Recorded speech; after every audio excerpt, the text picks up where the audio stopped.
11 horas e 1 minuto, no horário de Brasília, estamos iniciando a segunda hora, ou a terceira hora, do CBN Cascavel, primeira edição, hoje quinta-feira, 1º de julho. Temperatura neste momento 10 graus, vem subindo, a mínima hoje foi 5 graus. Nós tivemos 2 dias com temperatura negativa e agora dando uma aquecidinha, né? Dá para dizer assim, diante dos outros 2 dias, mas o frio ainda é intenso. Deputado, obrigado pela presença, bom dia. Eu que agradeço, bom dia, Roberto, uma alegria para mim, um prazer. Sempre a gratidão pelo convite para dialogar com essa seleta audiência da CBN. E o senhor está totalmente recuperado? Eu lembro que há algum tempo nós teríamos aí um assunto aqui e o senhor estava impossibilitado, inclusive, de falar, não é? Está recuperado da Covid, deputado? Olha, Roberto, nem sei como agradecer a Deus, né? Quem passa por isso não são só as consequências físicas, até comentávamos antes, né? As consequências físicas matam, né? Podem matar. Mas as consequências psicológicas, elas quase matam. Né, porque é muito complicado você estar naquele clima, né?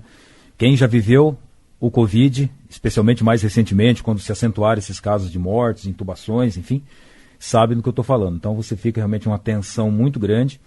É muito bom que quem não teve, tome todos os cuidados para que não venha a ter, porque de fato é algo que traz um trauma, né, muito grande. Trauma, assim, é uma preocupação realmente muito grande para a pessoa, para a família. Eu vivi essa experiência, graças a Deus, hoje me considero 100% recuperado. Né? Inclusive do pós-Covid, que também fica judiando da gente, né? Que vem qualquer dorzinha que vem, já falou, será que é alguma consequência, né? Mas graças a Deus estou muito bem. E como o senhor está vendo esse enfrentamento à Covid aqui em Cascavel e, enfim, no Paraná, não vamos nem falar muito de Brasil, vamos falar aqui mais do Paraná, as medidas que são adotadas pelo governo do estado e também as medidas aqui em Cascavel. O senhor entende que essas medidas, elas, neste momento, elas são as mais corretas? Olha, Alberto, nós já estamos aí assim, caminhando para 2 anos de pandemia, né? Então o cidadão também ele tem uma dificuldade de conseguir compreender isso, né? E mesmo com todos os riscos, às vezes, mesmo com todo esse problema que é tão grande da questão da pandemia, mas o cidadão ele precisa, né, de interagir, ele precisa de trabalhar, ele precisa de produzir. E aí, é claro, acaba havendo uma exposição maior. Eu acredito que o Estado e o município, Roberto, tem feito porque o Estado ele tem uma limitação para também conduzir isso, para também, né, encaminhar isso. E o município também depende, de forma bastante importante, desse protagonismo do próprio cidadão também, né, das pessoas terem consciência da importância de se cuidarem, né, de se protegerem, de evitar as aglomerações, usarem a máscara, né, cuidarem das mãos, não levarem as mãos ao rosto, né? Eu sou um defensor, você sabe disso, do tratamento preventivo, que é uma maneira de você manter a tua imunidade alta, né, com vitamina D, com outros elementos, né, com outras, enfim, com esses complementos, né, que podem de fato manter a imunidade alta. Dizem que o vírus é agressivo na proporção do que encontra um organismo com imunidade baixa. E também o tratamento precoce, que eu defendo muito. Então, acredito que o Estado e o município têm feito o que pode ser feito ao seu alcance e que depende muito desse protagonismo do próprio cidadão também ter esse cuidado, mas acredito que, graças a Deus, esse momento é menos grave do que nós já vimos alguns dias atrás. E esperamos, sem dúvida, dias melhores. Deputado, vamos falar sobre esse assunto de educação domiciliar, que é um assunto que vem sendo debatido em todo o Brasil, e o senhor tem trazido esse debate aqui para o Estado do Paraná, a gente tem acompanhado também a discussão no município. E algumas famílias optam por contratar professores particulares para que a criança ou jovem tenha aulas em domicílio. No Brasil ainda não está totalmente regularizado, é isso? Nós tivemos um julgamento, Roberto, em 2018, onde o STF claramente diz que esse formato de ensino, do ensino domiciliar, também conhecido como homeschooling, é totalmente constitucional. Ou seja, a nossa Constituição ela prevê essa possibilidade. O que não existe até o momento, nem na União e nem nos estados, é a regulamentação de como isso se dará. Então, o que nós estamos propondo aqui na Assembleia Legislativa do Estado do Paraná, e graças a Deus estou muito feliz com o resultado que tivemos na terça-feira, onde tínhamos o maior embate, que era na Comissão de Constituição e Justiça, nós tivemos a aprovação, na terça-feira, na Comissão de Constituição e Justiça. No Congresso Nacional, tramita um projeto com alguma semelhança ao que nós propusemos aqui na Assembleia Legislativa.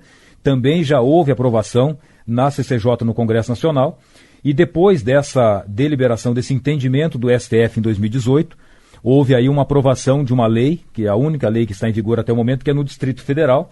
Desde o dia 17 de dezembro, a lei está em pleno vigor, então isso dando total segurança de que os estados, de fato, tem legitimidade, e de fato tem, conforme prevê o artigo 24 da Constituição Federal, que prevê que os estados e o Distrito Federal têm competência concorrente para legislar sobre a matéria. Então, o que nós estamos propondo, né, foi aprovado recentemente na Assembleia do Rio Grande do Sul, mas ainda não foi sancionado pelo governador, e nós estamos avançando na Assembleia Legislativa para dar segurança a essas famílias que optam por esse formato, né, por esse modal de ensino domiciliar dos seus filhos. José Carlos nos acompanhando, mandou até uma foto aqui, está na rodovia. Daqui a pouco nós vamos falar de pedágio, ele quer saber de pedágio. Nós temos aqui também o Wagner acompanhando, muito obrigado. A Silmara, ela diz o seguinte, deputado, ela faz uma pergunta: isso não causa distorções e não pode comprometer a qualidade do ensino para esses que estudam em casa?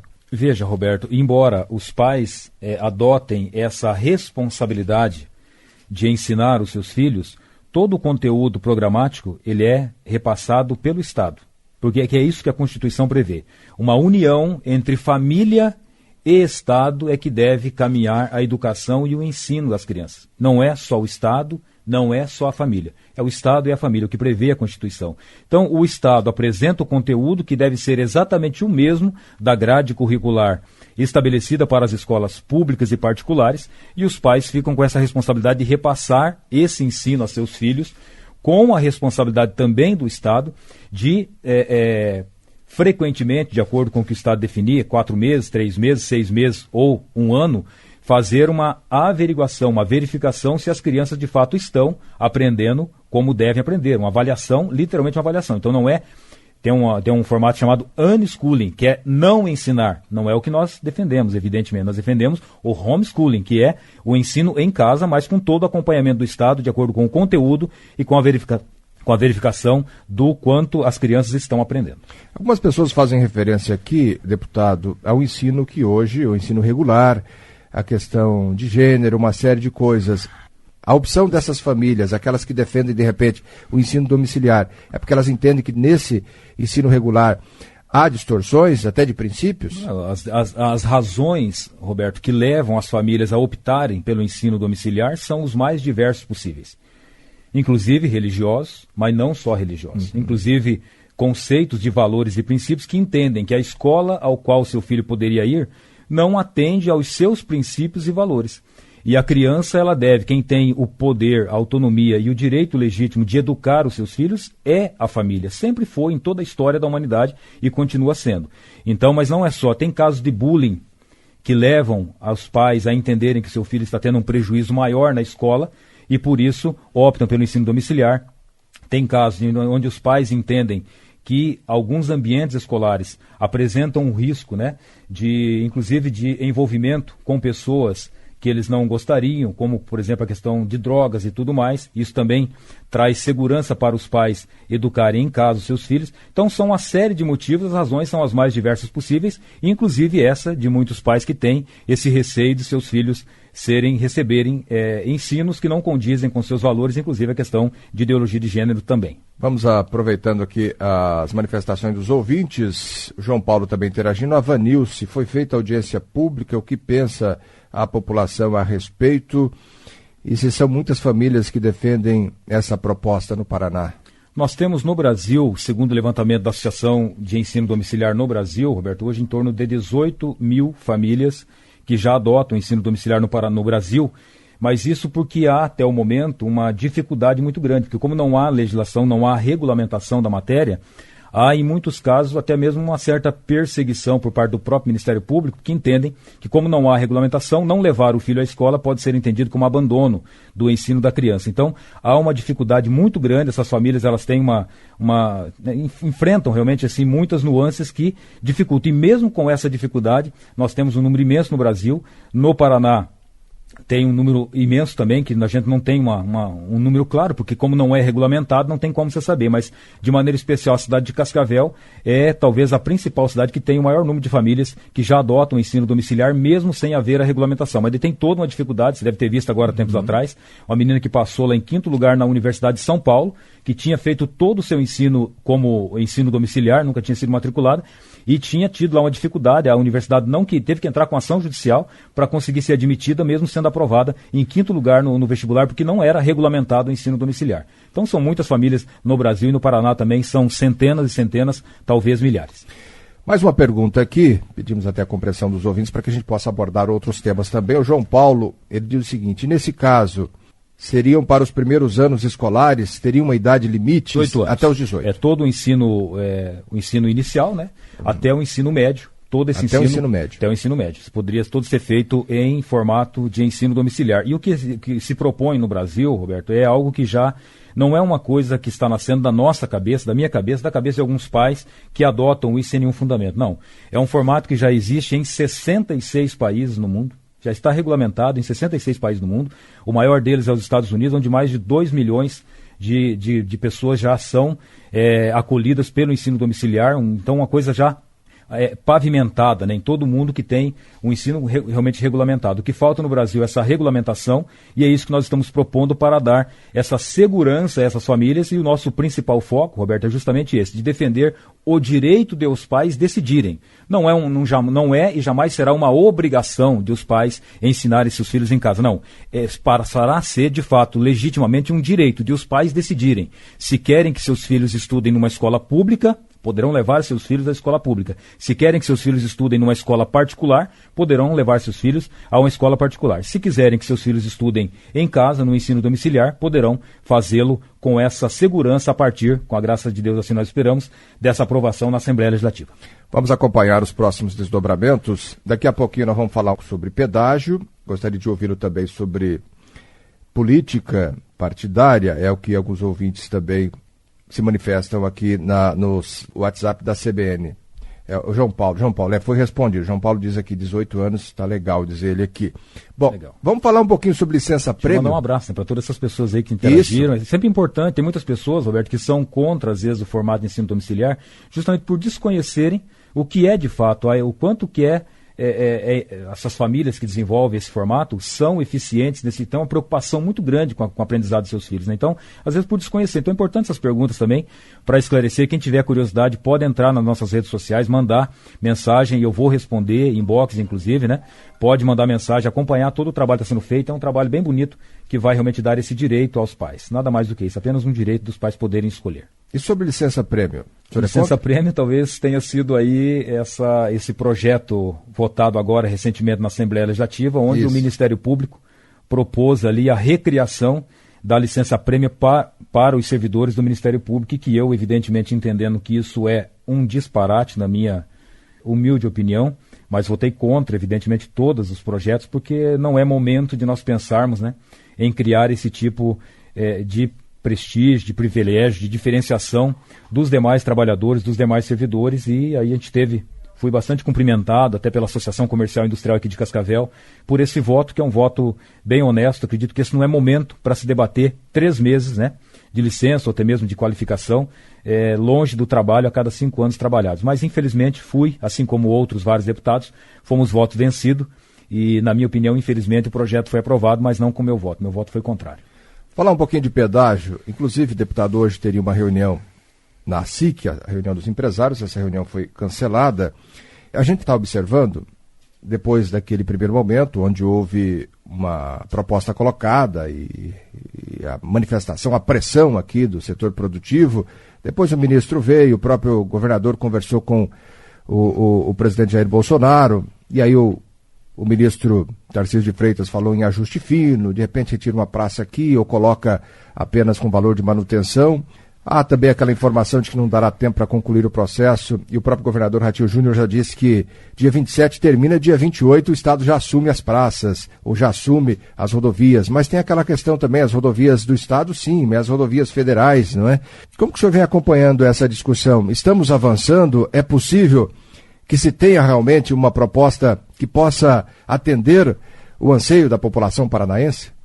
Olha, Alberto, eu entendo que nós já tivemos, né? Nós temos que fazer esse reconhecimento. Eu acho que nós já tivemos um avanço extraordinariamente positivo de trazer o governo federal, de fato, para sentar na mesa, para dialogar primeiro com o governo do Estado, com o Estado do Paraná, e num segundo momento com os segmentos, que é o caso do setor produtivo, que antes não havia. Havia uma proposta que estava sendo imposta goela abaixo para o Estado do Paraná, onde se previa a outorga e todas aquelas situações que o setor produtivo reagiu fortemente e que nós, da Assembleia Legislativa, igualmente reagimos fortemente.